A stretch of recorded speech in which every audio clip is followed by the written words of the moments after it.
Teaching a structured 40-minute block to Class 1 students is a race against their attention span. If you lose their focus, you lose the lesson. To keep them engaged, you need a precise minute-by-minute framework, and this specific lesson plan provides exactly that.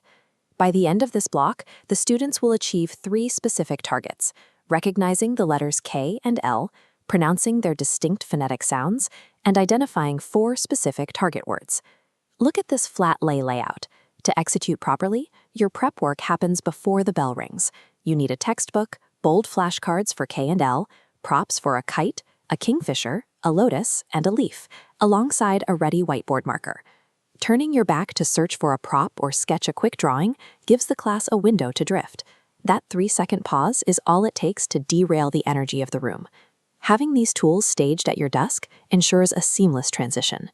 You move the students smoothly from reciting the alphabet from memory to actively applying phonetic reading skills without breaking momentum. The 40-minute timer starts. The students are seated, but their energy is likely scattered from previous activities or just arriving at school. You spend the first 5 minutes singing the alphabet song together. This acts as an auditory cue. It signals the brain to leave outside distractions behind and shifts their cognitive focus into English mode. Next, we bring up this textbook spread for an 8-minute picture discussion. Notice the specific elements illustrated here: a kite flying, a kingfisher by the river, lotus flowers, and prominent leaves on a tree. The students need to locate these exact items.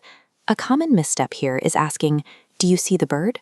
which prompts a passive, unison yes. This requires 0 actual cognitive engagement. Instead, use guiding questions like, "What can you see?" and "Who is in the picture?" This forces the students to physically scan the page, point to the objects, and actively verbalize words like kite and leaf.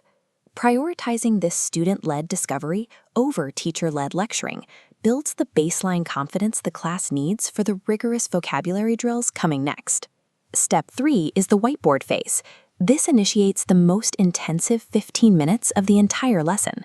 We employ the rule of 3 drill here. You say the word, and the class repeats it 3 times in rapid succession. Kite, kite, kite. Maintaining a quick, enthusiastic tempo keeps the energy high and prevents young learners from getting restless. This diagram illustrates exactly how you map out the board. You split it cleanly into 2 columns. On the left side, you write a large uppercase and lowercase k above kite and kingfisher. On the right, place the L above lotus and leaf. For dual language classrooms, you integrate bilingual support immediately. As the side panel slides out, you map the Bengali meanings directly parallel to the English words. Kite maps to kuri, lotus to padma fool, anchoring the new English vocabulary to concepts they already understand. With the words anchored, you must explicitly separate teaching the letter's name from teaching its sound. Saying, "This is the letter K," is a distinct, separate step from saying, "K makes the sound K." Notice the physical mechanics of speech in this profile view. To properly model the sharp K and UL phonemes, you need to clearly demonstrate where to place your tongue and how to shape your lips. Your immediate success metric for this phase is straightforward. Scan the room and watch the students. If they are physically mirroring your mouth movements, they are grasping the phonetics. By separating the visual word mapping from the physical sound, you ensure students understand that a letter is both a visual symbol and a specific vocal instruction. We are now at the 4-minute pair work block. This is the moment the dynamic shifts from teacher-led instruction to student-led interaction. The primary risk here is letting Class 1 students engage in unstructured free talk. Without boundaries, they will get confused and completely off topic within seconds. To prevent that, you enforce a strict conversational framework. This flowchart maps the exact dialogue tree. Student A is only allowed to ask, "What is this?" while holding a flashcard. Student B is only allowed to answer, "It is a," followed by the target word. While they do this, you walk the room and monitor these exchanges.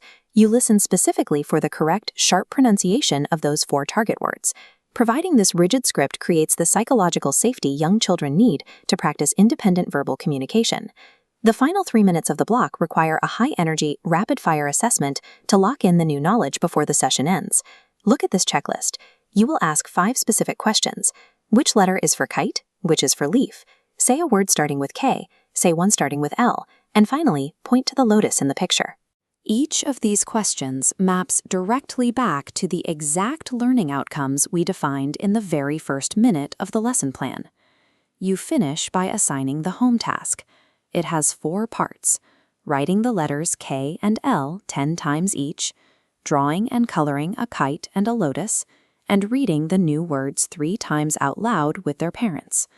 Combining an immediate verbal assessment in class with a multi-sensory home task solidifies short-term classroom exposure into long-term memory retention. The 40-minute timer officially hits 0. The classroom is organized, and the objective is complete.